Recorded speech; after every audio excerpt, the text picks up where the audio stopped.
નમસ્કાર મિત્રો, હું ચુડાસમા પરસોત્તમ આપ દરેક મિત્રોનું ટીમ આઝાદ વતી દિલથી સ્વાગત કરું છું।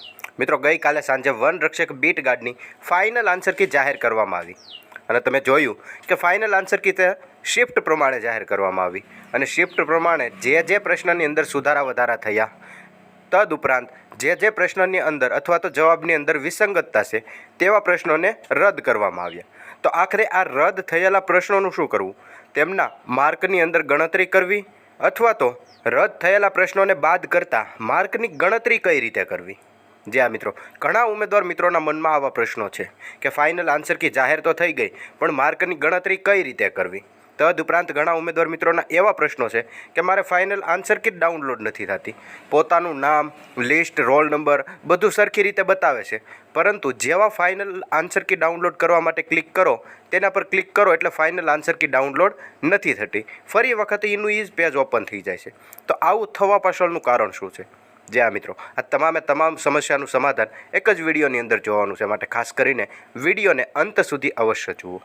સૌથી પહેલાં તો મિત્રો વાત કરીએ કે પ્રોવિઝનલ આન્સર કી જાહેર થઈ તેમાં રદ થયેલા પ્રશ્નો અને બાકી વધેલા પ્રશ્નોની માર્કની ગણતરી કઈ રીતે કરવી। તમે અહીંયા જોઈ શકો છો કે ધારો કે 100 પ્રશ્નો હતા, 100 પ્રશ્નો અને 200 માર્ક, આવી રીતનું ફોરેસ્ટનું પેપર હતું। હવે 100માંથી તમારે 8 પ્રશ્નો રદ થયા। તમારી શિફ્ટની અંદર તમે પ્રશ્નપત્ર જે ડાઉનલોડ કર્યું તેમની અંદર તમે જોયું કે 8 પ્રશ્નો છે તે રદ થયા। તો હવે સાચા પ્રશ્નો કુલ કેટલા રહ્યા? તો કે 92 પ્રશ્નોને તમારે પેપરની અંદર કવર કરવાના, એટલે કે કુલ હવે તમારું પેપર છે તે 92 પ્રશ્નોનું જ છે।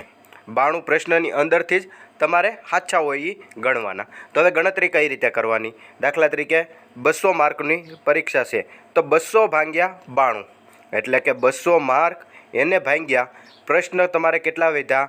કુલ 92 વધ્યા। 8 પ્રશ્નો તો ઓલરેડી રદ થઈ ગયા, તો જે જવાબ આવે એ તમારા માર્ક 2.17, એટલે કે 2 કરતાં વધારે ગુણ એક પ્રશ્નમાં મળે। તો હવે જેટલા પ્રશ્ન સાચા પડ્યા હોય તેને ગુણ્યા 2.173, એટલે તમને તમારો જવાબ મળી જાય। એ તમારા સાચા માર્કની ગણતરી છે। આવી રીતે તમે માર્કની ગણતરી કરી શકો। હવે એવી જ રીતે વાત કરીએ કે નેગેટિવ માર્કની અંદર પણ વધારો થાય। જ્યાં મિત્રો 8 પ્રશ્નો બાદ થઈ ગયા, ત્યારબાદ હવે નેગેટિવની વાત કરીએ, જે 0.25 બાદ થતા હતા 2 પ્રશ્નએ, એટલે કે 2 માર્કે 1 પ્રશ્ન અને 2 માર્ક, તેમાંથી કુલ કેટલા નેગેટિવ થતા? 0.25 માર્ક। પરંતુ તમે અહીંયા જોઈ શકો છો હવે 0.25ની અંદર પણ વધારો આવશે, કારણ કે જો તમારે સાચા માર્કે સાચો પ્રશ્ન પડતા 2.173 માર્ક મળતા હોય તો નેગેટિવ માર્કની અંદર પણ વધારો જ થવાનો છે, એટલે 2.73 એને ગુણ્યા 0.25 ભાગ્યા 2 અહીંયા શું કામ કર્યું?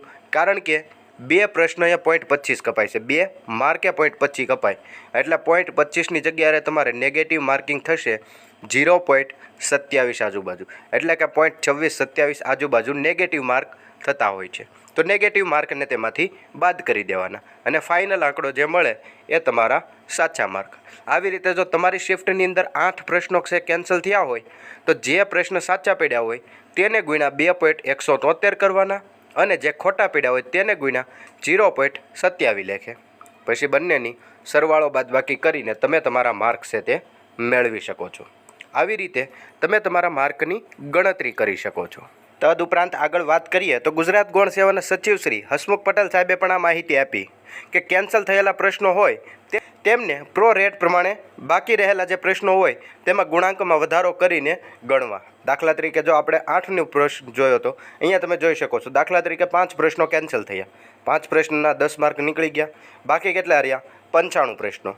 તો 95 પ્રશ્નોના માર્ક કેટલા થયા? કુલ 190। તો 190 ને 200માં કન્વર્ટ કરવાના, એટલે કે 200 એને ભાગ્યા કુલ પ્રશ્નો બાકી રહ્યા હોય તે 95, તો આમને ભાગાકાર બંનેનો કરો એટલે તમારે જવાબ આવે 2.105। તો જેટલા પ્રશ્નો તમારે સાચા પડે તેમને ગુણ્યા 2.105 કરવાના, એટલે તમને તમારું માર્કિંગ મળી જાય। અને માઇનસ કરવા માટે નેગેટિવ માર્કની અંદર પણ વધારો થશે અને નેગેટિવ માર્કની ગણતરી જેમ આગળ કરી તે જ રીતે કરી લેવાની। અહીંયા આવશે 0.262, તો 0.262ને જે તમારા માર્ક ખોટા પડ્યા, જે પ્રશ્નો ખોટા પડ્યા તેની વડે ગુણીને આ જે મહત્ત્વના માર્ક મળ્યા તેમાંથી બાદ કરી નાખો, એટલે તમને તમારા માર્ક મળી જાય।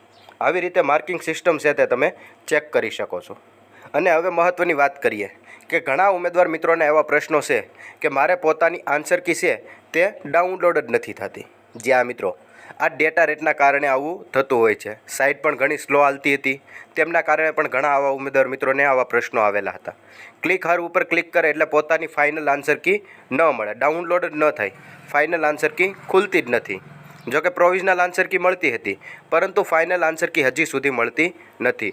જો હજી સુધી પણ એવો એરર આવતી હોય તો ગુજરાત ગૌણ સેવા પસંદગી મંડળની જે વેબસાઇટ છે ત્યાં જઈને હેલ્પલાઇન નંબર ઉપર પણ તમે કોન્ટેક્ટ કરી શકો છો. તદુપરાંત એકાદ દિવસની રાહ પણ જોઈ શકો છો. બની શકે કે હજી સુધી તેમની વેબસાઇટની અંદર આ માર્કશીટો છે તે અપલોડ કદાચ ન થઈ હોય, અથવા તો વેબસાઇટના સર્વરના કારણે અપલોડ ન થઈ હોય, તેના કારણે પણ ના બતાવતા હોય. તમે ગુજરાત ગૌણ સેવા પસંદગી મંડળનો પણ કોન્ટેક્ટ કરી શકો છો. તદુપરાંત એકાદ દિવસની રાહ જોઈ શકો છો, ત્યારબાદ તમે ડાઉનલોડ કરીને ચેક કરી શકો છો. તદુપરાંત આવી માહિતી મેળવવા માટે હમણાં જ ચેનલને સબસ્ક્રાઈબ જરૂરથી કરી લેજો.